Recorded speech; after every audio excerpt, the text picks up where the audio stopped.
Siapa sastrawan muda negara?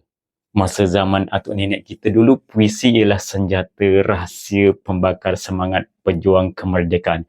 Tapi zaman dah berubah. Sekarang kita nak cari mana api pembakar semangat macam tu dalam kalangan generasi muda.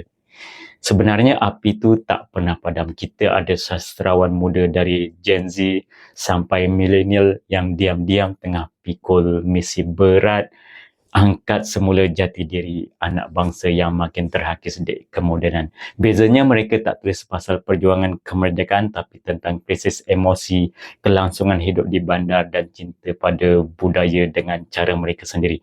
Mungkin bahasanya nampak santai, ada yang cakap macam puisi pasar, tapi kalau selami hati budi mereka, tujuannya sama, nak kita bangga jadi orang Malaysia. Mereka tak ikut jalan tradisional yang formal, mereka bina lorong sendiri melalui spoken word dan penerbitan indie. Jadi, jangan pandang rendah pada puisi budak-budak sekarang.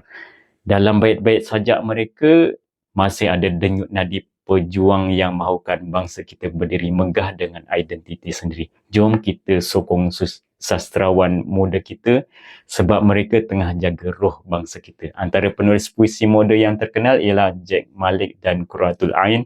Kalau karya novel pula, Wan Nur Arzik. Cuba cari karya-karya mereka. Dapatkan e-book Sut Perisai Keselamatan Muslim secara percuma dengan pembelian mana-mana produk Fabricol Apparel dari 8 Ogos hingga 16 September 2026 sempena Jualan Merdeka.